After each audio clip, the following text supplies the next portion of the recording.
The new Ford Contour and Mercury Mystique feature a new non-freewheeling 2.5-liter V6 engine. Major features of this engine include 4 valves per cylinder, dual overhead camshafts, and an aluminum block split at the crankshaft centerline. This video and the accompanying reference book will give you the new skills and knowledge you need to service the 2.5-liter engine successfully. In this video, we cover general service information, cylinder head and valve train disassembly, description and service features for the lubrication and cooling systems, engine block service, and cylinder head and valve train assembly. In this lesson, we look at some of the major service points for the 2.5-liter engine. First, let's highlight some of the important procedures for engine removal and installation. For step-by-step procedures, refer to the appropriate section of the service manual. Begin by supporting the radiator at the 2 upper mounting pins. After raising the vehicle, remove the 2 lower radiator bracket mounting bolts from the subframe. Next, using the Rotunda powertrain lift, remove the engine, transaxle, and subframe as an assembly from the bottom of the vehicle. When you position the lift, make sure the front and rear subframe to body mounting bolts are accessible. To install the engine, transaxle, and subframe assembly, you will need the frame alignment pin set and powertrain alignment gauge. The frame alignment pins mount in the subframe next to the rear mounting bolts and align the subframe with the vehicle. The powertrain alignment gauge is used to align the engine transaxle assembly anytime both the engine and transaxle mounting bolts are loosened. With subframe mounted and alignment gauge in place, install new lock nuts on the engine and transaxle mounts. Then remove the alignment gauge and install the front roll restrictor in its place to complete the installation procedure. Before you start any internal work on this engine, you must first be familiar with the requirements for servicing an aluminum engine. Also, always replace all gaskets, regardless of condition or material. Never reuse any gasket on the 2.5-liter engine. Now, let's review the accessory drive. A 6-groove serpentine belt driven by the crankshaft drives the generator, power steering pump, and, if equipped, the air conditioning compressor. An automatic belt tensioner provides constant tension on the serpentine belt. Manual adjustment is never needed. The tensioner can be used as a quick measure of the belt condition. If the stops are resting on the stationary tab, the belt is either worn or the wrong length and requires replacement. Also, the condition of the serpentine belt is checked after the first 60,000 miles. After that, check the belt in 30,000-mile intervals.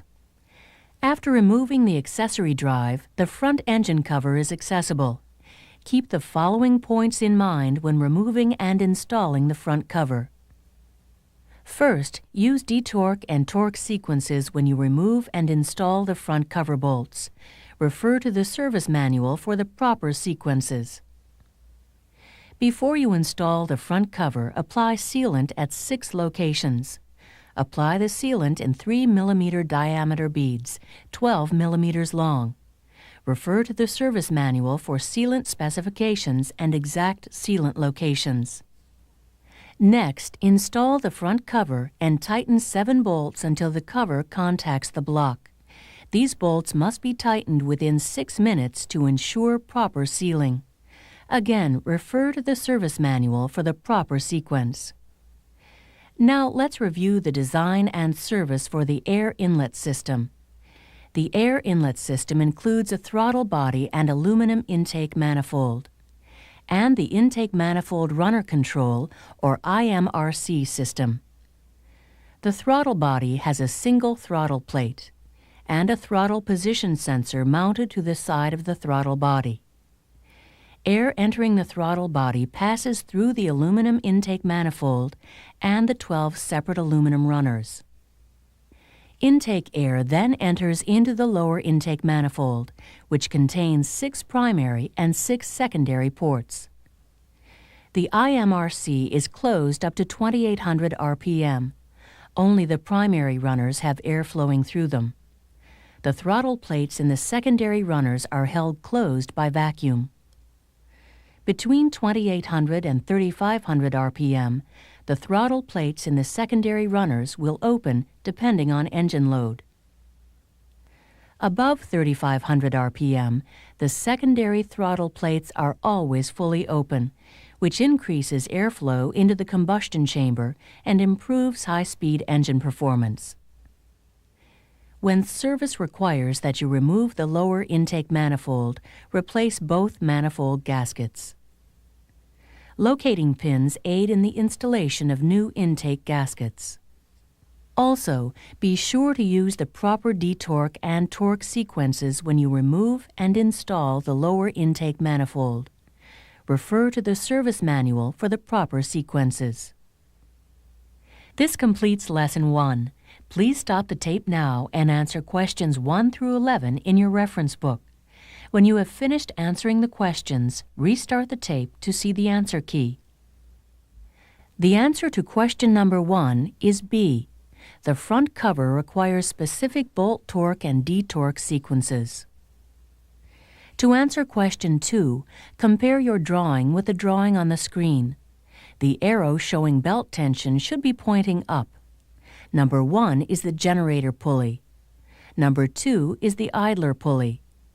Number 3 is the belt tensioner pulley.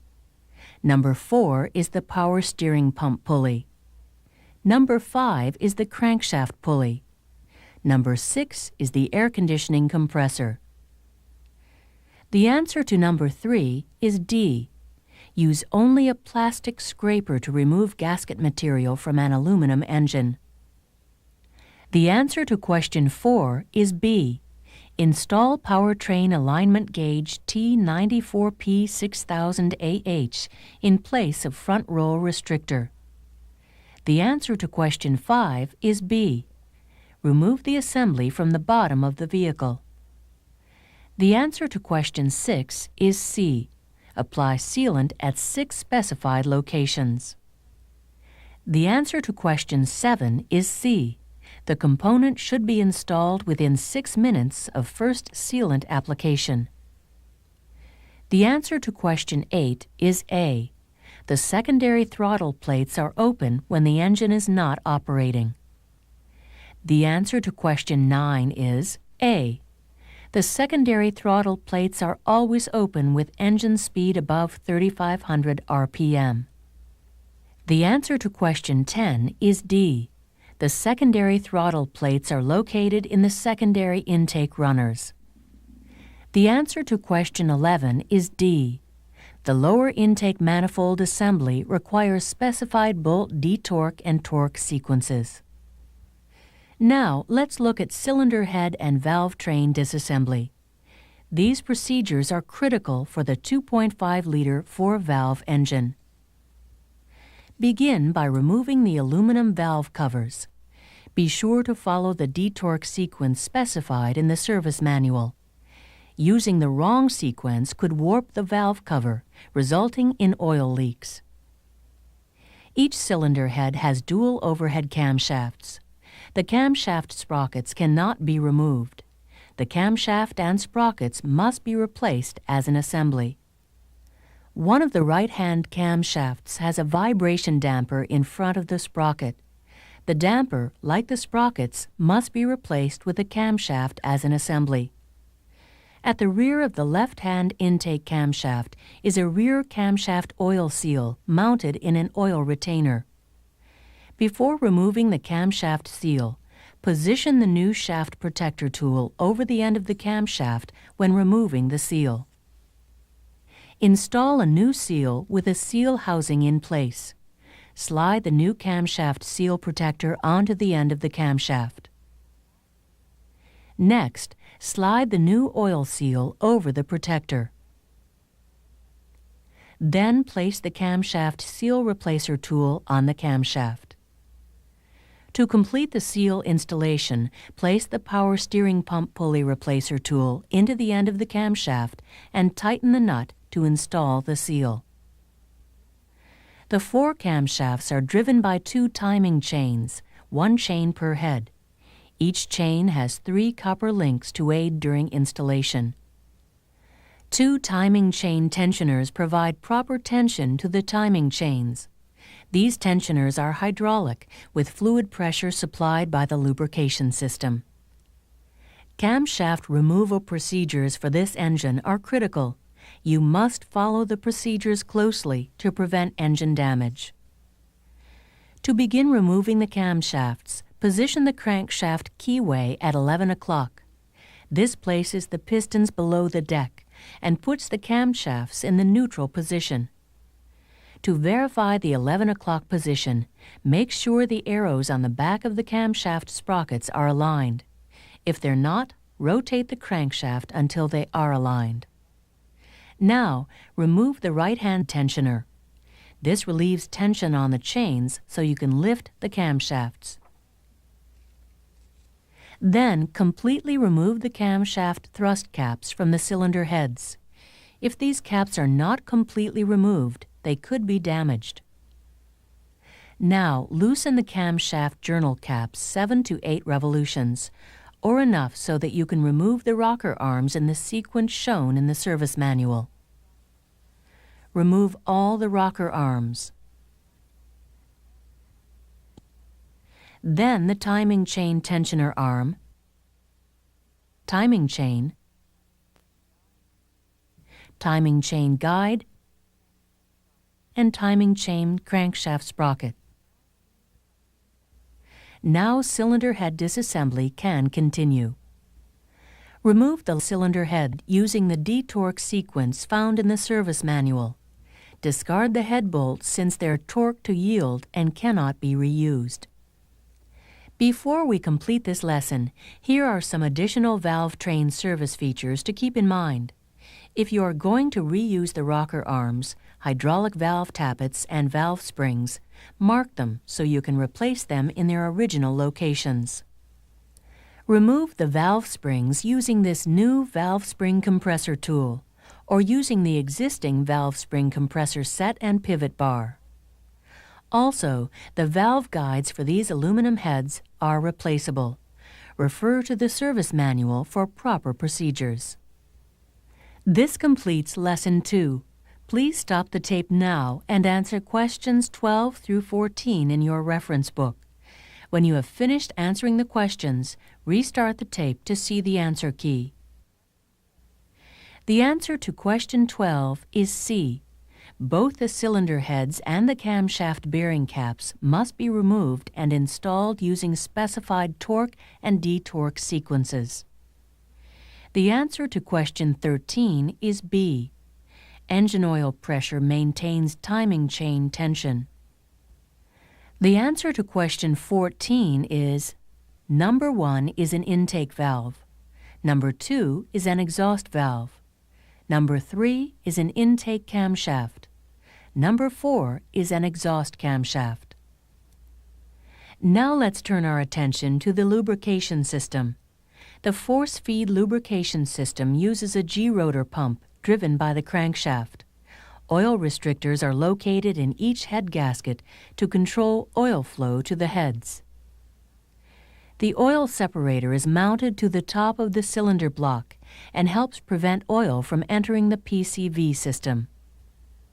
The G-rotor oil pump is not serviceable and is replaced as an assembly. Remove and install the oil pump following the specified detorque and torque sequences found in the service manual. Before installing the oil pan, apply sealer as specified in the service manual to the block and front cover mating points.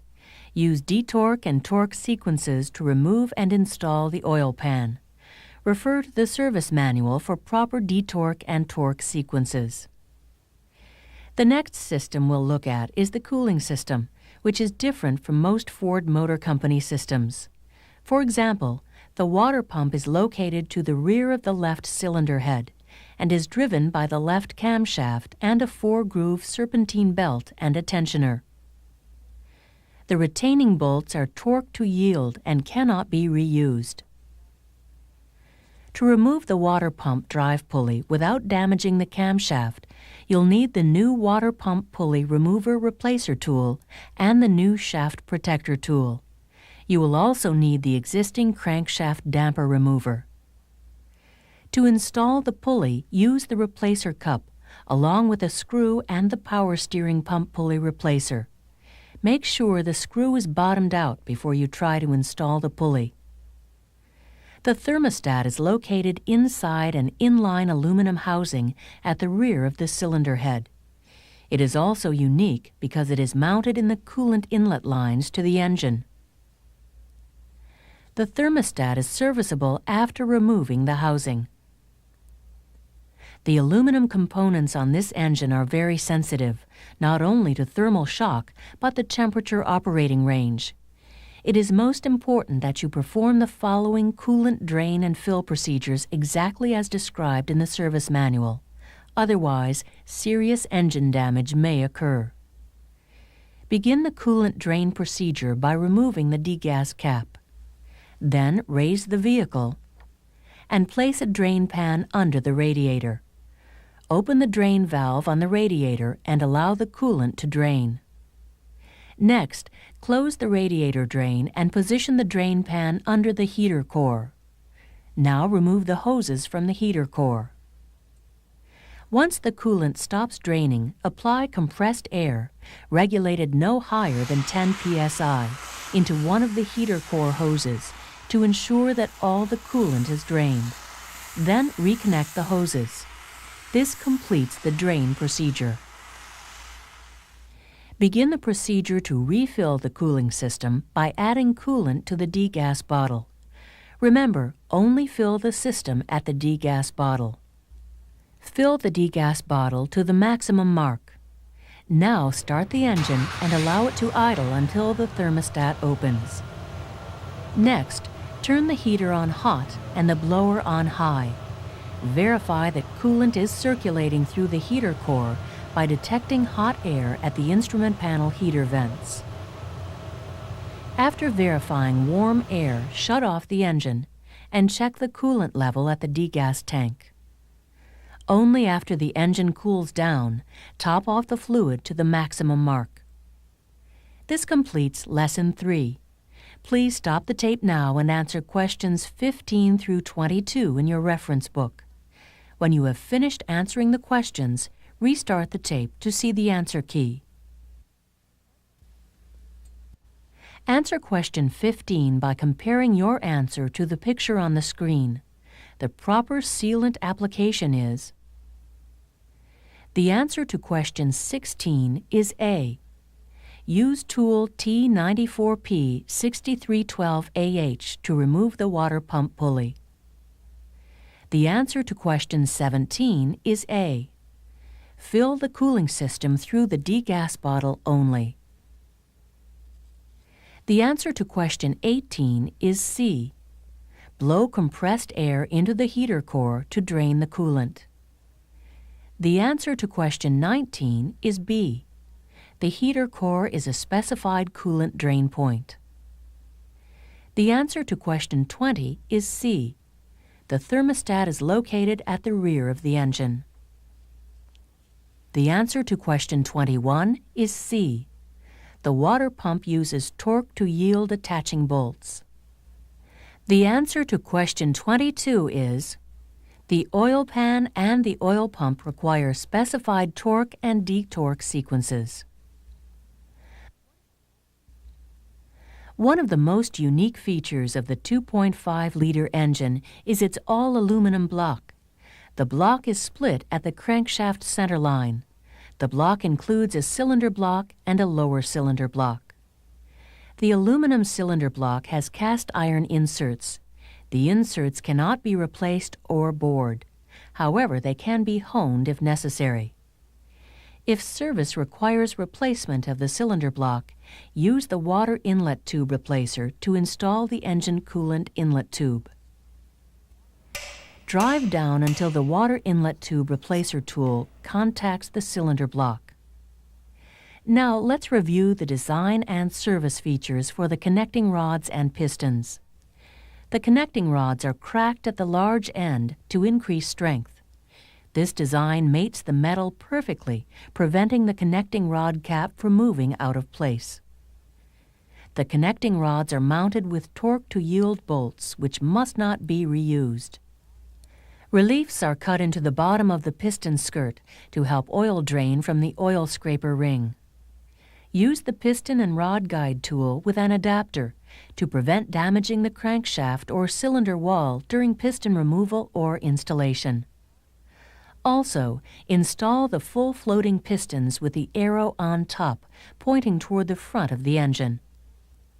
Turning now to the lower cylinder block, the main bearing caps are part of the structural design of the lower cylinder block. If the lower cylinder block must be removed from the cylinder block, follow the detorque sequence specified in the service manual to prevent engine damage. End play for the cross-drilled crankshaft is controlled at the number 4 main journal and by a thrust bearing located at the same journal on the outside.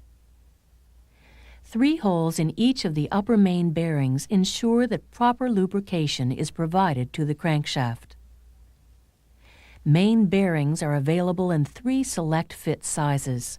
There is only about 1/1000th of an inch difference between all bearings, meaning that bearing selection is based on very precise measurements in 10,000ths of an inch. Also, there is 1 service bearing for the crankshafts that have been turned down 10,000ths of an inch. Let's go through a sample bearing selection. We'll begin with the first 2 numbers of the 11-character code on the back of the engine block. The numbers are 09 on our engine.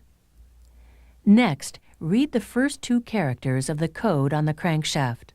The first 2 numbers are 82 on our engine. Now refer to the Select Fit Main Bearing chart in the 1995 Contour Mystique Service Manual and the reference book for this program. Going across and down the chart, we find that the correct bearing size for the number 1 main journal for our engine is 2. Bearing selection for the second journal is achieved by checking the 3rd and 4th digits of the codes. The 5th and 6th numbers represent the 3rd journal, and so on. Now we're going to install the main bearings in the cylinder block. Install the upper main bearings into the 4 journals of the engine block. Lubricate each of the upper main bearings with engine assembly lube.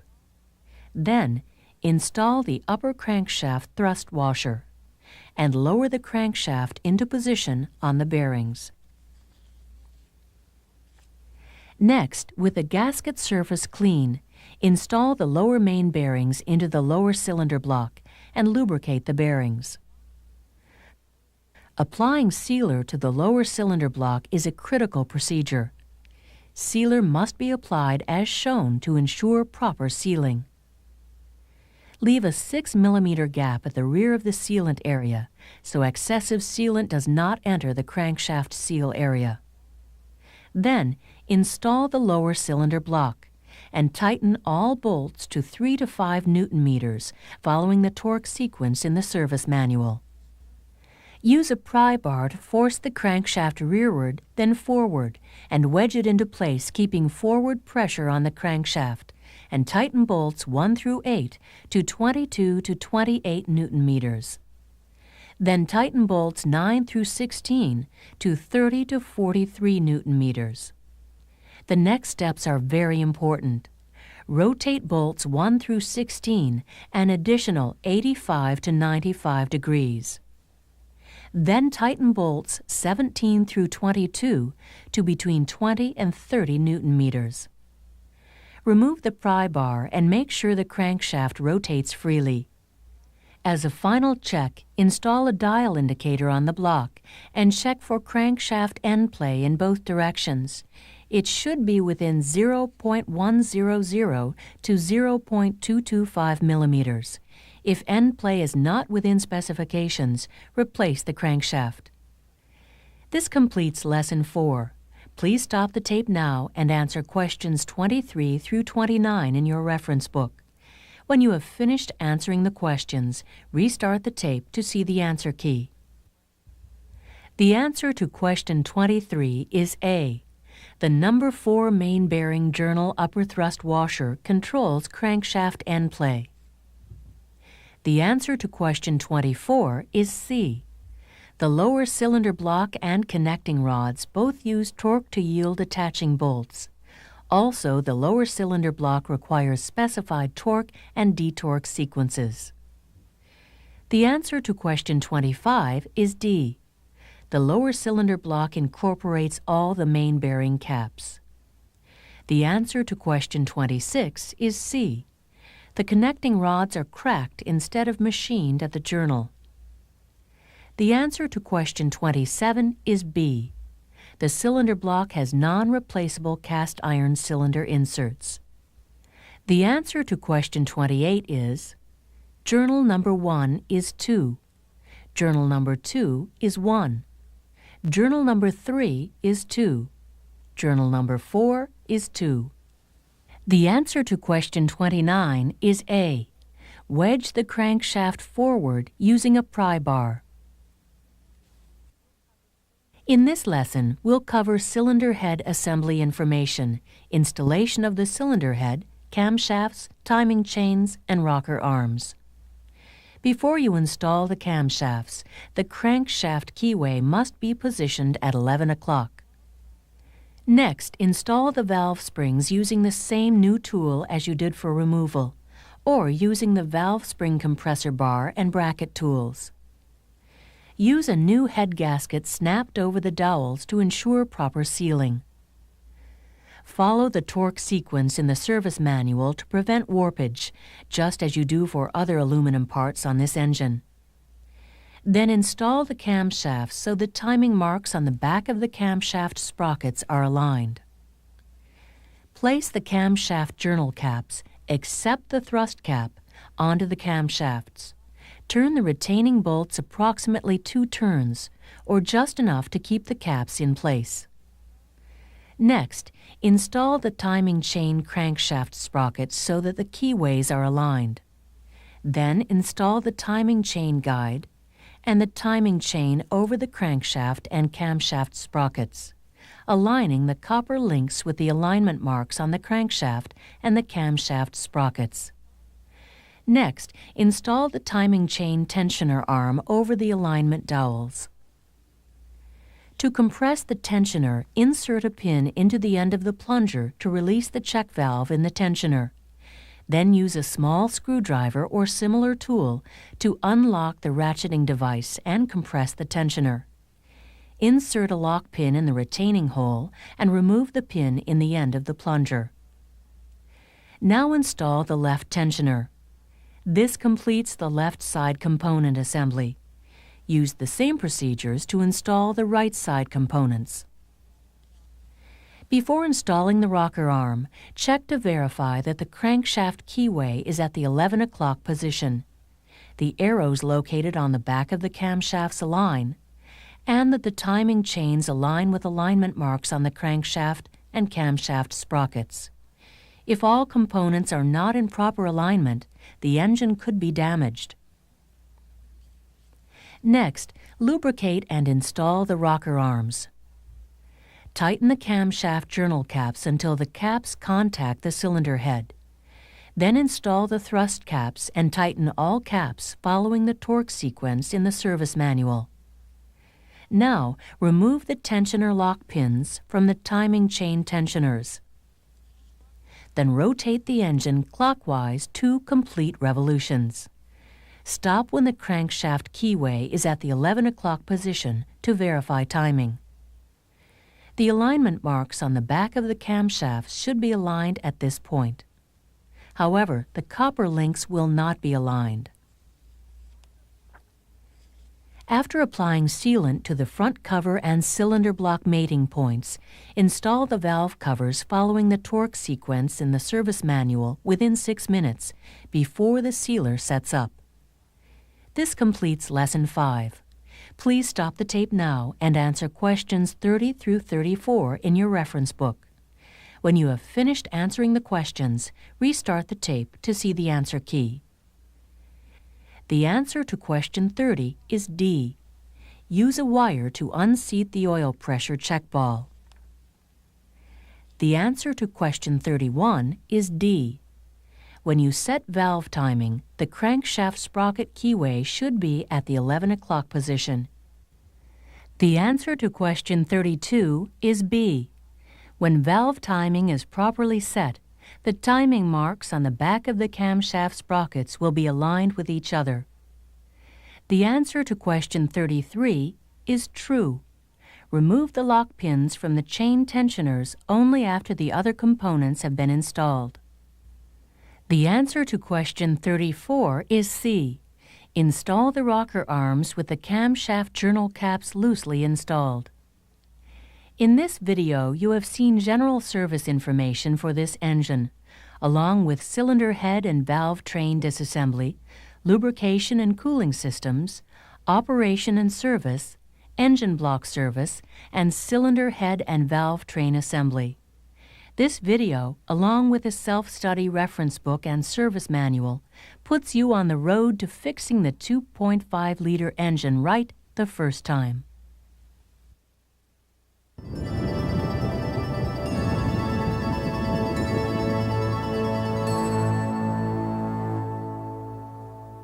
The 2-liter engine is freewheeling and features 4 cylinders, dual overhead camshafts, 4 valves per cylinder, and an aluminum cylinder head.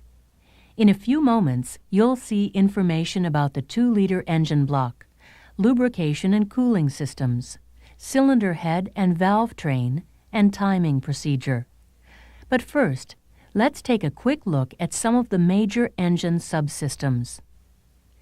The 2-liter engine air intake system includes a plastic intake manifold and a vertically mounted throttle body on the intake manifold. Incoming air passes through 3 inline resonators before entering the throttle body and intake manifold. An EEC4 system is used for engine control, with the powertrain control module located forward of the glove box. The ignition system is an EDIS-4 system. The ignition control module is located on the sensor plate in the middle of the bulkhead in the engine compartment. Now let's look at the 2-liter cylinder block in more detail. This cast iron block is similar to the 1.8-liter engine block. The only major difference is a larger bore of 84.8 millimeters. To make installation procedures easier, the main bearing caps have been numbered, and installation arrows point toward the front of the engine. When installing the main bearing caps on the cylinder block, follow the torque sequences provided in the service manual. The connecting rods are cracked at the large end to increase strength. This is the same design as is used on the 2.5-liter engine we covered earlier. During cylinder block service, take note of the following points. Mark the connecting rod caps before removal so that they can be installed in their original cylinder. Also, the connecting rod bolts are torqued to yield and must be replaced with new ones. The rods and caps have matching serial numbers, so you won't mix them up during installation. When the connecting rod is removed from the piston, reinstall it with the bearing lock tab towards the right side of the engine. The installation arrow on the top of the piston points to the front of the engine. Finally, loosely install the rear main oil seal housing to block bolts. Using a straight edge and feeler gauge, you must position the housing 0.2 millimeters above the bottom of the block and then tighten the bolts. This completes Lesson 6. Please stop the tape now and answer questions 35 through 39 in your reference book. When you have finished answering the questions, restart the tape to see the answer key. The answer to question 35 is true. The connecting rod bolts used on the 2-liter engine are a torque-to-yield type. For question 36, the answer is the main bearing caps require a specific torque sequence. The answers for question 37 are the connecting rods and main bearing caps require specific torque procedures. For question 38, the answer is false. Actually, the connecting rod bearing tab must face the right side of the engine. The correct answer for question 39 is B. The connecting rods and caps are matched by serial numbers. Now let's turn our attention to the lubrication system. This system is similar to the 1.8-liter engine lubrication system. The G-rotor type oil pump is similar to the one on the 1.8-liter. A unique crankshaft timing mark on the oil pan aids in setting the crankshaft, so the number 1 piston is at top dead center. But unlike the 1.8-liter engine, the 2-liter engine uses a baffle plate to resist aeration and foaming of the engine oil. The oil separator mounted to the left side of the block is designed to reduce oil consumption and increase crankcase ventilation. Now, let's review some service features for the lubrication system. First, when installing the oil pump, you must loosely install the oil pump bolts. Then, using a straight edge and feeler gauge, align the oil pump 0.2 of a millimeter above the bottom edge of the block and tighten bolts. Also, to ensure proper sealing of the oil pan during installation, apply sealant at the 2 points where the oil pump housing and cylinder block meet and the 2 points where the rear main seal and block contact. Before tightening the oil pan mounting bolts, use a straight edge to align the oil pan with the cylinder block. You only need to do this when the transaxle is not attached to the engine. Now let's take a look at the cooling system. The radiator is completely enclosed and has no radiator cap. Coolant for this system is added at the degas bottle. Remember, this is a completely pressurized system. Use the same care when removing the degas cap as you would when removing the radiator cap on other systems. After properly draining the cooling system, remove the plastic thermostat housing from the rear of the cylinder head. The housing is sealed to the cylinder head with an O-ring. The impeller-type water pump is mounted to the front of the engine block and driven off the accessory drive belt. To remove the water pump, you must first remove the timing belt. After you install the water pump and the belt, you'll have to perform the timing procedure we'll show later in the video. This completes Lesson 7. Please stop the tape now and answer questions 40 through 43 in your reference book. When you have finished answering the questions, restart the tape to see the answer key. The answer for question 40 is B. After you install the water pump, you have to perform an engine timing procedure. For question 41, the answer is A, timing belt. The answer to question 42 is C. Use a straight edge to align the oil pan only if the transaxle is not already installed. For question 43, here are the correct locations to apply sealant on the oil pan gasket surface. Next, let's look at the cylinder head and valve train, perhaps the most unique part of the 2-liter engine when it comes to service. The aluminum cylinder head has dual overhead camshafts, 4 valves per cylinder, and pent roof combustion chambers, similar to the 1.8-liter head. The camshafts, although similar, are identified by the camshaft position sensor lobe, located between the end of the intake camshaft and the last lobe. Now let's begin servicing the cylinder head. You must remove the timing belt whenever you service the cylinder head, camshafts, or valve train. Then, when you remove the camshafts, follow the proper detorque sequence and procedure. This includes turning each bolt 180 degrees in sequence until all caps are loose.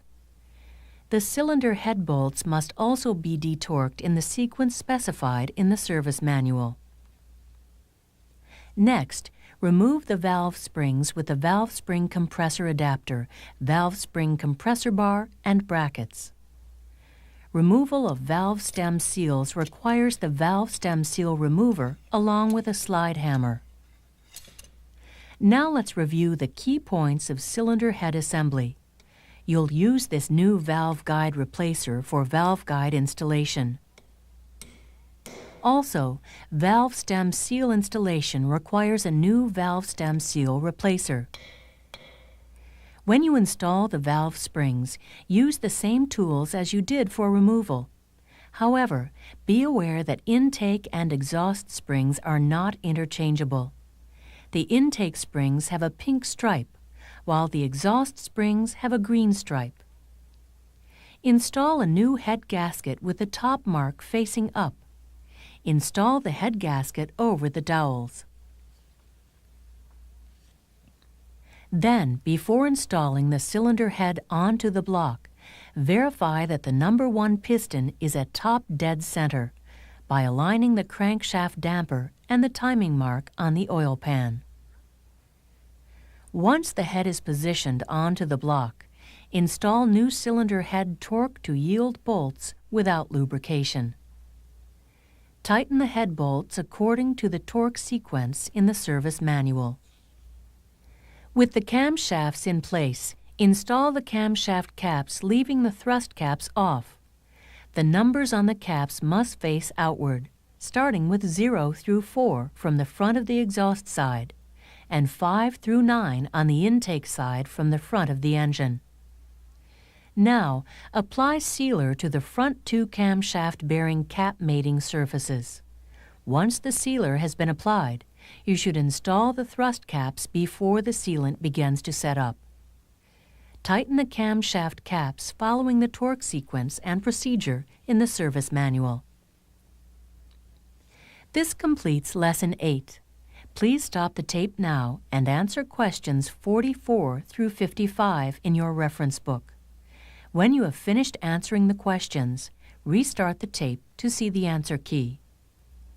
The answers for question 44 are the cylinder head and camshaft bearing caps require a specific torque sequence. For question 45, the answers are the cylinder head and camshaft bearing caps require a specific detorque sequence. The answers for question 46 are the cylinder head and camshaft bearing caps require a specific torque procedure. For question 47, the answer is the camshaft bearing caps require a specific detorque procedure. The answer to question 48 is A.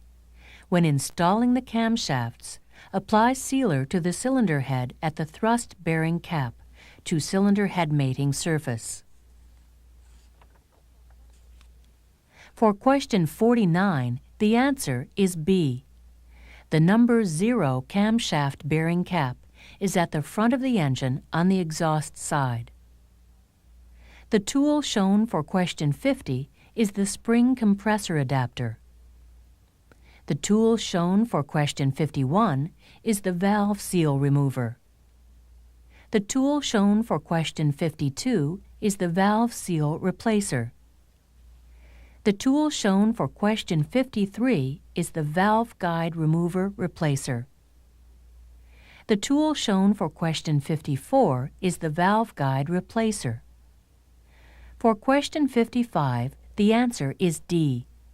Make sure the attaching bolts are new and unoiled when you install the cylinder head.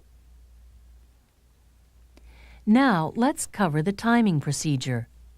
This is the most critical procedure for this engine because it's required whenever you service the timing belt, cylinder head, water pump, or camshafts.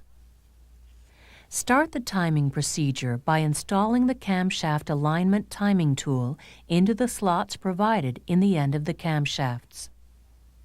After installing the crankshaft damper, turn the crankshaft clockwise to line up the first mark on the damper pulley with the mark on the oil pan, then slowly rotate to the next mark. Install the tensioner spring on the tensioner pulley. This spring is not installed at the factory and must be installed on the first timing belt service. Next, install the tensioner pulley with a new bolt, hooking the tensioner spring on the mounting bolt at the same time. Use an Allen wrench to pivot the tensioner clockwise and tighten the center bolt.